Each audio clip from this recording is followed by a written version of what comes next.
And now it's time for the Sponsor Perspective session of this program. Please welcome Lori Nordquist, Central Lead Region President for Wells Fargo, Consumer and Small Business Banking, and Alfredo Martel, CEO of the Metropolitan Economic Development Association. Over to you. Well, it's great to be here today, and thank you for that introduction, Steve. So let's jump right in. So Alfredo, over the past 50 years, I know MEDA has provided assistance to more than 23,000 businesses owned and managed by entrepreneurs of color. And your organization to me is such an excellent example of how impactful CDFIs can be to diverse small business in communities like Minneapolis. So as you think about helping small businesses persevere during the pandemic, what have you had to adapt or do differently to meet those demands during these very challenging times? Well, thanks, Lori, and thanks for having us.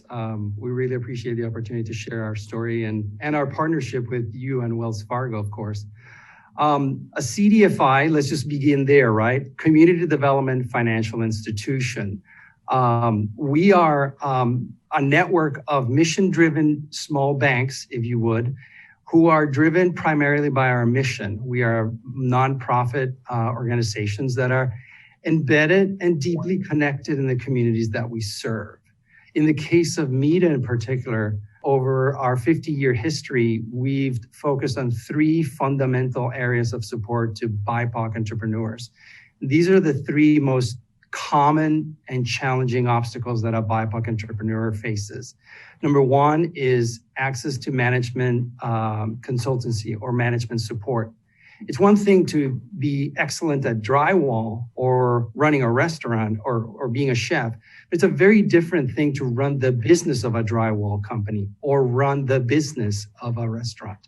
Second, we provide access to markets and we provide access to contracts, whether they're state or corporate contracts. And then the final, of course, the obvious one is access to money, capital.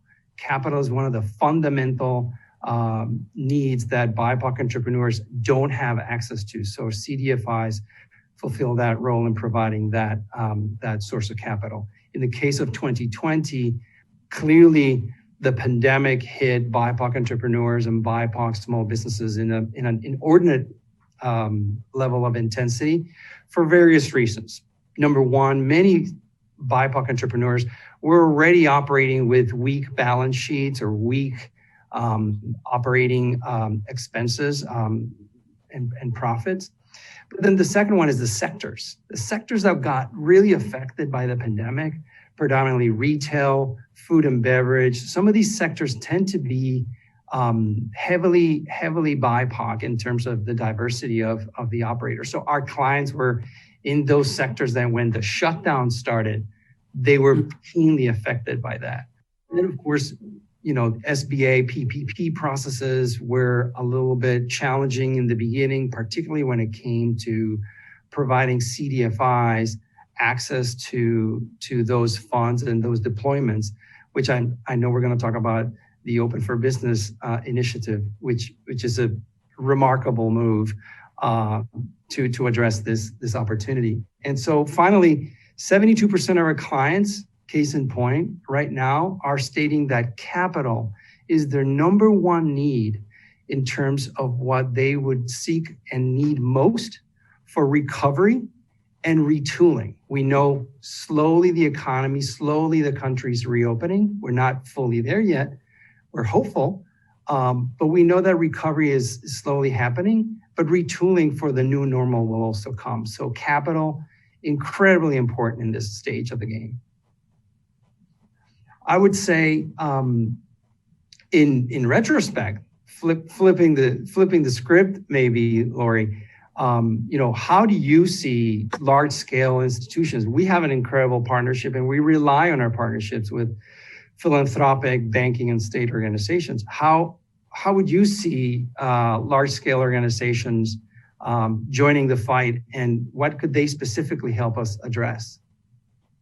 Well, it's such a great question, Alfredo. And, I really believe if we're going to achieve an inclusive economic recovery, we're going to need everybody, everyone's commitment and effort. I can speak specifically for Wells Fargo, and we've been dedicated to supporting small businesses for many years. But I think as we looked at the devastation that the pandemic was causing, we really said we have to do more in order to help small businesses keep their doors open and really weather the storm. And none of us knew how long that storm was going to be. So we created the Open for Business Fund.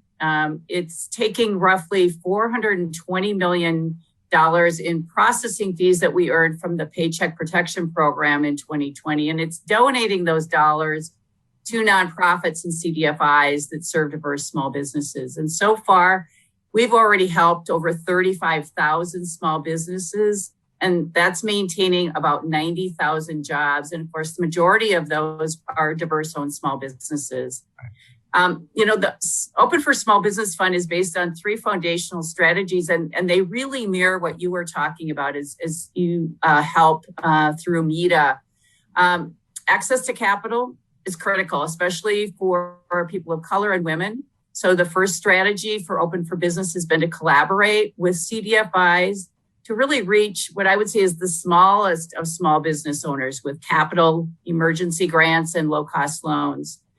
Second, technical training is key, as you mentioned. So many small business owners need to rethink their business model to really meet the changing demands of this pandemic market. And I think the market's changed permanently in many cases. So we want to make sure we're helping build capacity for nonprofits that provide those technical assistances for things like business planning, financial planning, marketing, whatever it might be. And then finally, really providing longer term recovery and resiliency resources so that the small business sector is really set up for long-term success and that we're working to remove really systemic barriers of growth. I'm really excited about the Open for Business Fund. It's really been designed to do incredible work through nonprofits and CDFIs like you. And in fact, I'm really excited today to share that Wells Fargo is announcing $12 million in philanthropic capital to bring new dollars to small businesses in the city of Minneapolis, as well as in the state of Minnesota. So really excited about that, and specifically includes a $3.5 million grant to MEDA. And I can't wait to see how you'll make an impact with those funds, Alfredo.